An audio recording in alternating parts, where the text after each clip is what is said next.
Wait, zoom in, enhance, enhance. My God, that's good. Jambalaya is a top tier one pot dish. It's hearty, it's rich, and it's dead simple to make. First, I'm gonna teach you a pretty straightforward jambalaya recipe, one that's full of chicken flavor and can be ready in a weeknight. And then I'll show you this incredible jambalaya. It's cooked a little bit longer, there's roux involved, and I'll let you decide which one works best for you. So let's get into it. The best part of any jambalaya is the combination of saucy, well-flavored rice and chunks of juicy protein. Our weeknight version is gonna play to those strengths well by focusing on a quick gravy that's gonna flavor the rice. This starts as all good jambalayas do with the Trinity and the Pope. That's diced onion, diced bell pepper, and diced celery. The Pope is garlic and we can't leave that out. For prep, I just dice all of this. A quick tip though is you can do this at the same time your chicken is browning. I don't do that here just so I can teach you how to do them separately, but you could totally have the chicken going at the same time that you're dicing all of your vegetables. Protein of choice for this weeknight version is gonna be the ever so perfect boneless, skinless chicken thigh. They're gonna turn beautifully tender in the pot and it makes for really easy prep. Simply season these with salt and pepper and then we can head over to the stove.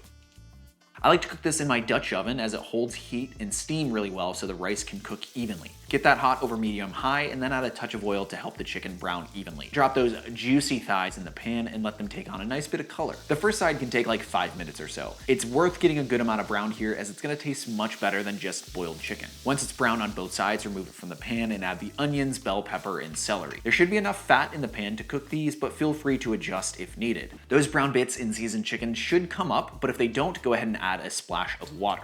Keep these moving around on medium-high until they're nice and browned. Once they're nice and softened and brown and look beautiful like this, add in 2 cups of chicken stock. You know, now's a good time to remember that I chopped a bunch of garlic and that was supposed to go in. My recommendation is add that when you're browning your vegetables. To season this, I keep it really simple with a bunch of Cajun seasoning and a bunch of hot sauce. Now is not the time to be wary of your salt intake, I would say.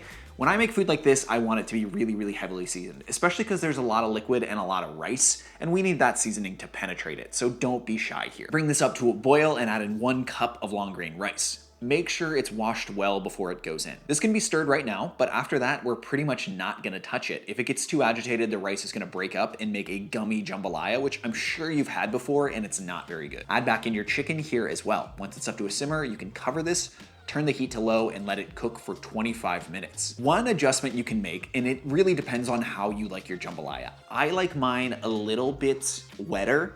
I like my rice with a little bit more saucy type texture around it. If you like a drier jambalaya, go ahead and add 1.5 cups of chicken stock instead of 2 cups. The time on this is enough time for the chicken to cook and break down, and the rice is gonna steam and tenderize. The gravy is gonna season the whole pot. It's basically culinary alchemy. After the 25 minutes of low cooking is up, you can remove the lid and turn the jambalaya. Basically, this is grabbing a large spatula or spoon to gently flip the rice. Just flip it, don't stir it. Cover this again and let it rest off the heat for about 10 minutes.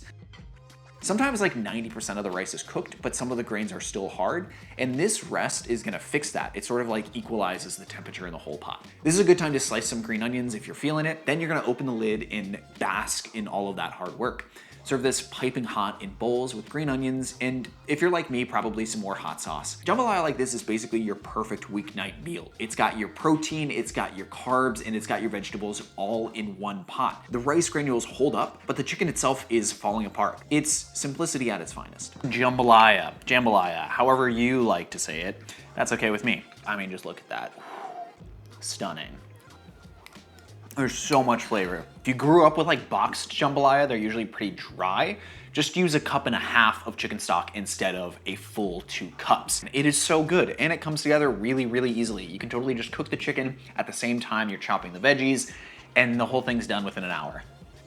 So save this one for Tuesday nights when you need jambalaya, and then save the next recipe for your Saturdays when you really want a nice little hearty project to work on. Here's a quick little background on jambalaya. Rice in stew is a very classic West African staple where jambalaya most likely traces its roots. Both Cajun and Creole dishes sort of lie at the intersection of French, Spanish, and African cuisine. Creole dishes are usually a little bit more reflective of the city, specifically New Orleans, and are more Spanish influenced, so more tomatoes and seafood, that type of thing. Cajun dishes, however, are a little bit more French country cookery. The region of Acadiana in Louisiana was settled from Acadians French settlers who came through the Maritimes, through Acadia, and down to Louisiana. It makes sense that that region, the sort of country region of Louisiana, would be a little bit more sort of French influenced. As with a lot of American cooking, the slave trade has had a massive impact on what we eat. Something like 60% of slaves in New Orleans came from Senegal, where the national dish is a rice and fish stew called chiboujeen. Between that dish and West African jollof rice,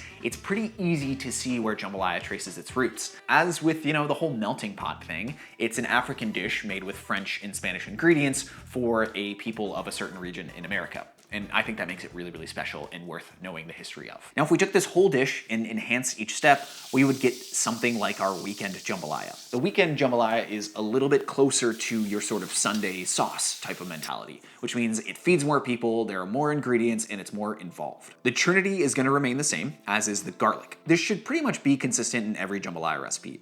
If it doesn't have garlic, I don't want it. The first upgrade is going to be the addition of jalapeno and Serrano chilies to this. It's going to bring a nice aromatic heat that hot sauce and Cajun seasoning just doesn't bring on its own. Remove the seeds and dice these.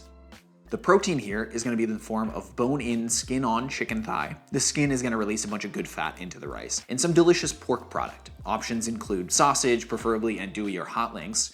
Could be smoked tasso, or even something simple like fatty bacon. Something porky and rich is really good here. While we've got it out, season the chicken thigh with salt on both sides, just salt here. At the stove, we'll start with a cold Dutch oven. The chicken's gonna get placed in skin side down, and the heat can go up to medium high. As the pan heats up, more fat is gonna come out. And this fat is gonna bring a lot of secret chickeny flavor otherwise missing. People who eat your jambalaya are gonna be like, wow, that tastes delicious. They're not really gonna be able to explain why. The reason is there's like a couple tablespoons of chicken fat in here along with all of the other stuff going on. If it looks like this nice brown, beautiful crispiness, you're in a good spot. Go ahead and give it a flip, let it get a little heat on the other side, but don't worry about it too much. This chicken is gonna get a lot of time to cook, so don't worry about fully cooking it here. The roux is a really important piece for deep, rich flavor, but it's not required in all jambalaya as you saw from the weeknight version. To make the roux, you're gonna add half a cup of neutral oil and half a cup of all-purpose flour to a hot pan. You're basically just gonna mix and cook this for like 20 to 30 minutes. It's pretty hot and can be a scary process, but really you just wanna mix it and make sure it doesn't burn. Nothing too crazy here. It's gonna take a lot of time to achieve this level of dark chocolatey roux. It's not a linear path to this color though. As it gets more and more heat, and as it gets closer, it cooks faster, so just really keep an eye on it. Once it's right here, like this, you can add the onions, bell pepper, and celery. The nice thing is these immediately cool the roux down and begin sweating. So the garlic and hot peppers are held back at this point so they don't burn because it's crazy hot. At this point, your roux is not in any danger of burning, so you can pretty much just cook these until they're nice and soft. I like to go pretty far with these vegetables. I want them to be nice and softened, as the soft texture here is gonna basically stay throughout the whole dish. After a few minutes of cooking like that, we can add in the garlic and peppers. Cook those until they smell really fragrant. At this point, your house should smell amazing. As I was making this, Megan K came downstairs to remark on how good it smells because yeah, it is that amazing smelling. Once your aromatics are good and softened, you can add in 4 cups of chicken stock. I like to add 1 cup to start and then mix it in so there's no clumps, but the gravy is gonna cook for a good while anyways, so you're not gonna get many clumps. For seasoning right now, I like to add bay leaves and 2 secret ingredients. One is Maggi seasoning, which is basically liquid MSG, and the other is soy sauce. Don't tell any true Cajuns that I add them, but I think it makes a big difference in the depth of flavor here. This gravy needs a good while to cook out, and it's a step that's crucial to really delicious jambalaya. It's the same thing you do for gumbo, and it's often skipped. Be sure to stir this every so often as it thickens, just to make sure that the flour isn't sticking to the bottom, nothing's burning. You just wanna make sure this gravy is really nice and taken care of. The flour is not gonna thicken too much,